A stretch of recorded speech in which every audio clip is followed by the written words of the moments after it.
আসসালামু আলাইকুম বন্ধুরা, আজ আমি আপনাদেরকে এই ম্যাট টিউটোরিয়ালটির বাকি অংশ করে দেখাবো।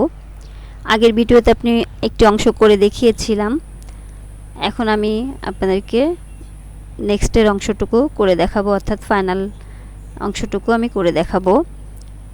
তো আমি অফলাইনে কিছু অংশ করে নিয়েছি, সেটা আমি আপনাদেরকে অন্য ভিডিওতে দেখিয়েছি।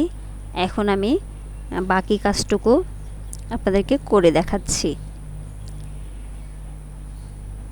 তো শেষের অংশটুকু আমি জয়েন স্টিচ দিয়ে নিলাম। এবারে এখানে আমি যেহেতু এই কালারের সুতাটা দিয়েই এই কাজটি করব, নেক্সট রাউন্ডের কাজ করব, এই জন্য আমি এই সুতাটা কাটিনি, এটাই আমি এখানে অ্যাড করে দিচ্ছি।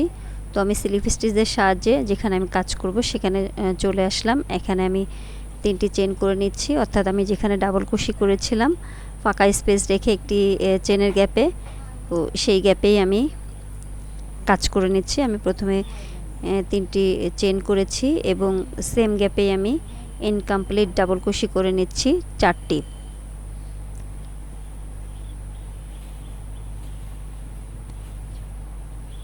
এই যে দেখুন, ইনকমপ্লিট ডাবল কুশি আমি করে নিয়েছি। এখানে 4টি করেছিলাম, আরও একটি করে নিচ্ছি, 5টি।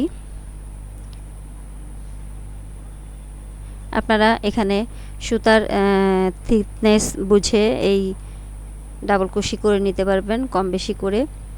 তো আমি এখানে চিকুন দেখে আমি 5টা করেছি।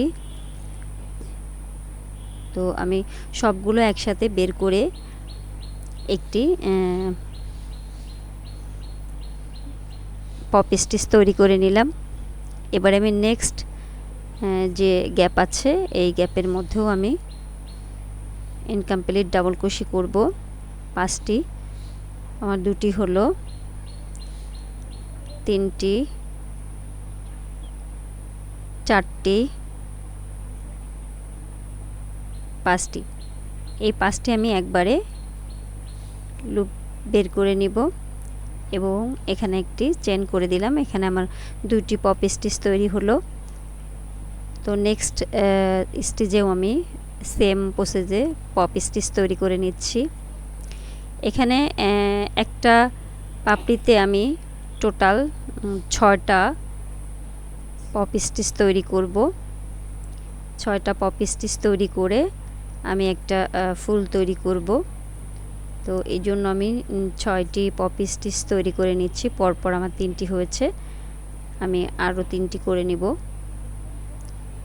এই যে দেখুন, নেক্সট চেনের মধ্যে আমি, অর্থাৎ ডাবল কুশি এবং একটি চেন করে যে ফাঁকা স্পেস রেখেছিলাম সেই ফাঁকা স্পেসে আমি পপ স্টিচ তৈরি করছি। আমি 4 নাম্বার পপ স্টিচটি এখন তৈরি করছি। এই যে দেখুন, আমার 4 নাম্বার পপ স্টিচটিও তৈরি হয়ে গেছে এবং আমি বাকিগুলাও করে নিলাম। এখানে আমার টোটাল 6টি, যে আমি কাউন্ট করে দেখাচ্ছি, 6টি হয়েছে। এখন আমি এই লুপটি বের করে প্রথমে যে 3টি চেন করে একটি ডাবল কুশি করেছিলাম, এই 3টি চেনের লাস্ট চেনে আমি ভিতর দিয়ে কুশি কাটা ইন করিয়ে যে লুপটা আমি ছেড়েছিলাম এই লুপটির সাথেও কুশি কাটা ইন করিয়ে এটাকে আমি এই পাশে বের করে নিয়ে আসলাম এবং একটি স্লিপ স্টিচ দিয়ে নিলাম, দিয়ে এটাকে জয়েন করে দিলাম। দেখুন, এটা একটি ফুল তৈরি হয়েছে। তো মূলত আমি এই পুরা পাশেই আমি এভাবে ফুল তৈরি করে নেব। একটি এক্সট্রা চেন করে আমি সুতাটাকে কেটে নিচ্ছি, কারণ আমি নেক্সট পাপড়িতে আবারও ফুল তৈরি করব, এই জন্য এটাকে কেটে নিতে হচ্ছে। তো আমি সেম প্রসেসেই পরের পাপড়িগুলোও করে নিব। এই যে দেখুন, তার জন্য আমি আবারও সুতায় একটি নট করে নিয়েছি এবং নেক্সট যে 6টি ডাবল কুশি করেছিলাম আমি ফাঁকা স্পেস করে, সেখানে আমি প্রথম স্টিচে আমি এটা জয়েন করে নিচ্ছি। আরও আমি 3টি চেন করে নিলাম এবং সেম গ্যাপে আমি আবারও ইনকমপ্লিট ডাবল কুশি নেব 5 বার।